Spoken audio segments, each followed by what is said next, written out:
आज की test series में हिंदी शिक्षण विधि से कुछ प्रश्न हैं।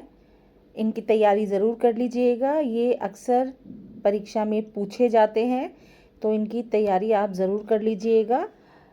सीरीज़ में पहला प्रश्न आपके समक्ष है, ध्यान दीजिएगा। हिंदी शिक्षण की सबसे प्रभावशाली विधि कौन सी मानी जाती है? ए ऑप्शन व्याकरण अनुवाद विधि, बी प्रत्यक्ष विधि, सी द्विभाषिक विधि, डी प्रश्नोत्तर विधि। तो इसका सही उत्तर है प्रत्यक्ष विधि।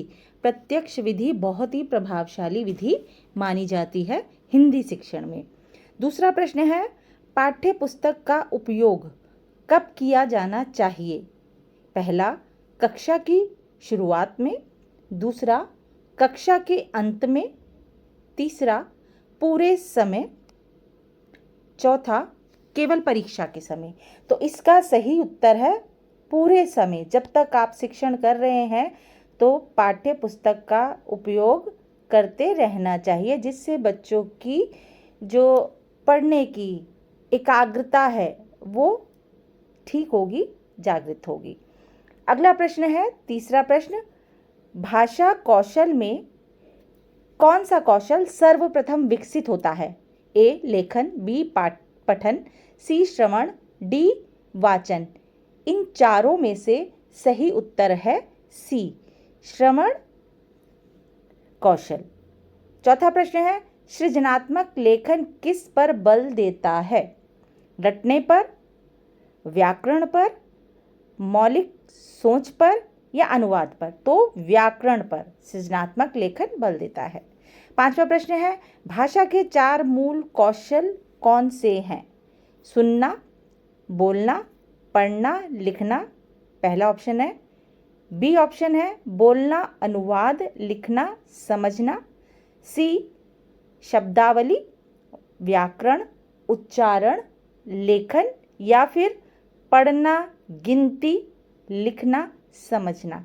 तो इसका सही उत्तर है सुनना, बोलना, पढ़ना और लिखना। यही क्रम रहना चाहिए भाषा के 4 मूल कौशलों का।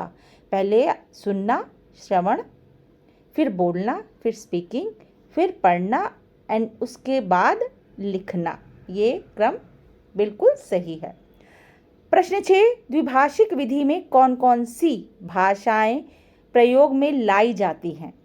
ए ऑप्शन केवल मातृभाषा, बी केवल विदेशी भाषा, सी मातृभाषा और लक्ष्य भाषा, डी कोई भी नहीं।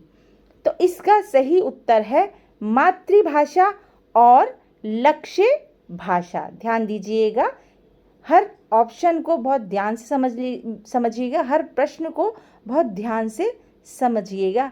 द्विभाषिक विधि पूछी गई है, ठीक है। तो इसमें कौन कौन सी भाषाएं प्रयोग में लाई जाती हैं? मातृभाषा एक प्रथम तो जरूरी है और दूसरा लक्ष्य भाषा।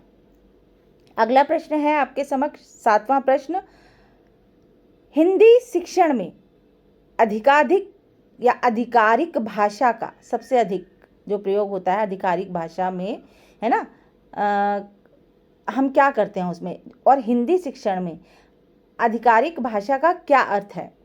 आधिकारिक भाषा आपको बहुत अच्छी तरह से शब्द से ही समझ आ गई है। ए ऑप्शन है जिसमें केवल सरकारी कार्य होता है, जो संविधान द्वारा मान्यता प्राप्त है। सी जो केवल उच्च वर्ग द्वारा बोली जाती है। डी जो क्षेत्रीय बोली है। देखिए, बिल्कुल सही यहाँ पे जवाब आपके समक्ष है कि जो संविधान द्वारा मान्यता प्राप्त है वही हिंदी शिक्षण में आधिकारिक भाषा कहा जाता है। हिंदी शिक्षण में आधिकारिक भाषा किसको कहा जाता है और उसका अर्थ क्या है? जो संविधान द्वारा मान्यता प्राप्त है। प्रश्न 8 है, बाल केंद्रित शिक्षण का उद्देश्य है? ऑप्शन ए शिक्षक केंद्रित शिक्षा, ऑप्शन बी छात्र को सुनने पर जोर,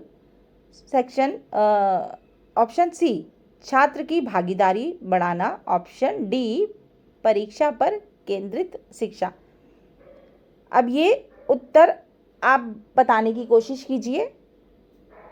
जी जी बिल्कुल ठीक, छात्र की भागीदारी। बाल केंद्रित शिक्षण का उद्देश्य है छात्र की भागीदारी। प्रश्न 9, हिंदी भाषा सिखाने के लिए कौन सी गतिविधि सबसे उपयुक्त है?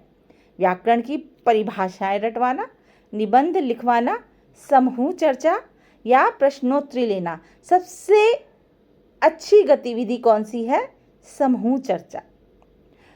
बहुत बहुत बार पूछा गया है ये प्रश्न, तो ध्यान दीजिएगा इस पर। प्रश्न 10वां है, त्रुटियों का सुधार कैसे किया जाना चाहिए? देखो, त्रुटियों का अर्थ होता है गलतियां, तो गलतियों का यहाँ सुधार कैसे किया जाना चाहिए? कड़ी सजा देकर। आप बिल्कुल नहीं मानेंगे, ये तो हो ही नहीं सकता। सभी के सामने टोक कर, ये भी संभव नहीं है, आप टोकेंगे बच्चा और बिगड़ जाएगा। सहानुभूति से, ये ऑप्शन हो सकता है ना। उपेक्षा करके बिल्कुल भी नहीं हो सकता, है ना। तो मतलब सही उत्तर क्या है? सहानुभूति से, है ना। हमें किसी की गलतियों को दर्शाना नहीं है, दिखाना नहीं है, उसको अप्रिशिएट करते हुए आगे ले जाना है कि बेटा आज जो गलती हुई है कल ना हो, या इसमें सुधार की ज़रूरत है, आप बिल्कुल ठीक दिशा में जा रहे हैं। बहुत अच्छी तरह से समझा के उसको सहानुभूति प्रकट करनी है और उसमें सुधार लाना है गलतियों में। तो उपेक्षा करके किसी की भी गलती में सुधार नहीं ला सकते हैं हम। तो आज 10 प्रश्नों की ये टेस्ट सीरीज़ थी, प्रैक्टिस थी। आप इनको ज़रूर देखिएगा। थोड़े थोड़े प्रश्न आपके समक्ष आएंगे तो आपको करने में भी आसानी होगी, प्रैक्टिस में भी आसानी होगी, याद करने में भी आसानी होगी। तो थोड़े थोड़े प्रश्न आपके समक्ष प्रस्तुत होते रहेंगे टेस्ट सीरीज़ प्रैक्टिस के ज़रिए, और इनको आप ज़रूर करिए। पेपर में ज़रूर पूछे जाते हैं इसमें से प्रश्न। आगे से कक्षाओं में एक नियम निर्धारित करने का सोचा है कि हर दिन, जैसे 7 दिन होते हैं सप्ताह में, तो हर दिन एक अलग अलग टॉपिक रख दिया जाए कि सोमवार को अलग टॉपिक, मंगलवार को अलग, बुधवार को अलग।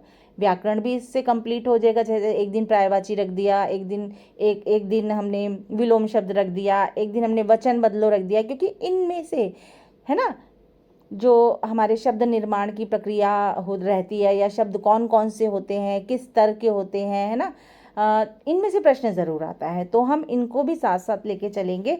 तो हम एक डे सबके लिए निर्धारित कर देंगे, उस दिन उसी की कक्षा दी जाएगी। चलिए, आज की कक्षा के लिए 10 प्रश्न हैं। इसके बाद मिलते हैं अगली टेस्ट सीरीज़ में।